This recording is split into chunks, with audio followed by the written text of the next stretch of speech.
anybody is in their journey, just that open communication. I mean, we talked about presence, we talked about vulnerability, we've talked about, keeping that path of communication open, even as, an adult. Maybe things didn't go exactly the way you had thought or planned. And a lot of times, fathers are even greater grandfathers because they have learned lessons in their parenting and things that maybe they didn't do or didn't take time for. But it's not too late. Today is a gift. Your presence really matters. The male presence in a family home as a father figure, or even if you're honorary father, I just want to say thank you because it does help. And I would say, even like as a person has grown up in that, your mental health and that development, because without them and having that void, a lot of things happen, searching for not having that male figure like in your life. And so I would just give encouragement to any father out there, even if they think they've messed up. Today's a great day to start. And as long as you're still living, you still have that opportunity, but don't wait, because we don't know when your last day is. We don't know when anybody's last day here on earth is. The present is a gift, and you should take that and just make the most of it. And today is a great day to start if you feel you haven't done a great job yet. And like I said, sorry will go a long way. And just start with communication and everything will be great. But I know that there is people out there that can still become great fathers. And so don't give up on that dream. Hold on to hope, and, talk to your kids. Talk to your kids. Wonderful, wonderful. Well, thank you so much for joining us here, Helene. I know it's It's just Helena, Jack oh, Louis Stewart. Helena, so sorry. Yes, Helena, thank you so much for joining us. So we were just going around, and the question that I asked earlier is if there is any wisdom that the future generation can take from your letter to your father figure, what do you think that wisdom will be? um, to keep trusting and to be open to the unknown, because it might be scary, but it also might open infinite possibilities that if we hold back from, we would never have discovered new lands, new Mm, horizons, new possibilities, new lives, and new opportunities.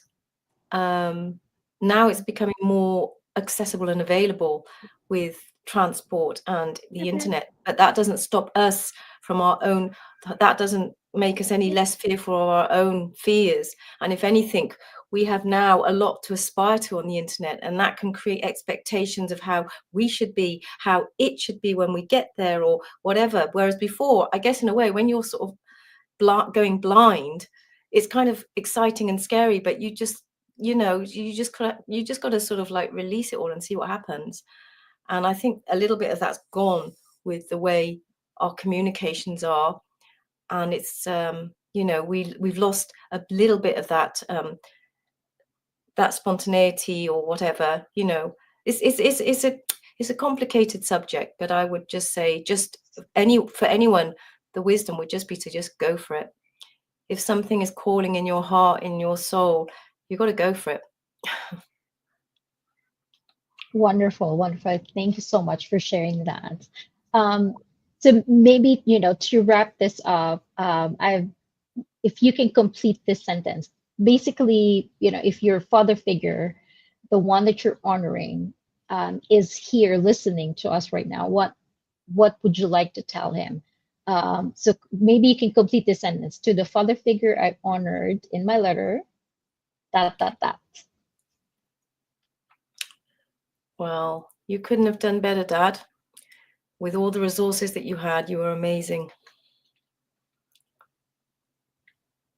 Awesome.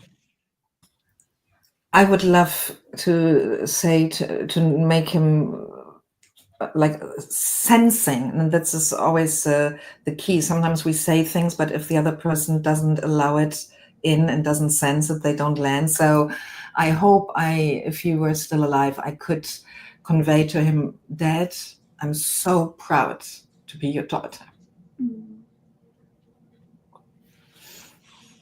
Oh gosh. That I thank God every day that He chose you as my father, because you are one amazing man who has taught me more than you will ever know. That's wonderful. Oh my goodness, you guys are going to start tearing me out. Well, do you I have always any very touching episode here, but any final words that you'd like to share to our viewers who are watching and who are thinking about their father figures in their lives? I think to the people who haven't had a good relationship with their father, or there is that sting of rejection from somebody who should have loved them, to just know that you are known and seen and loved. And if it's, somebody that steps in, a grandfather, an uncle, a cousin, a mentor, cherish that relationship, and not to give up on the men of this next generation, because I think we can still do some great things with the men that are coming up, and taking on the baton from those before. And I'd like to add, I think it can be difficult to be a man as well, especially in these times, right? And how to be as a man. And I have a son, and yeah, with the whole gender fluidity and, being afraid to even help me in the gym lift up a weight because, right, which is what happened when I was struggling, because they were, oh, we can't do that now. These young guys are saying, we'll get into trouble.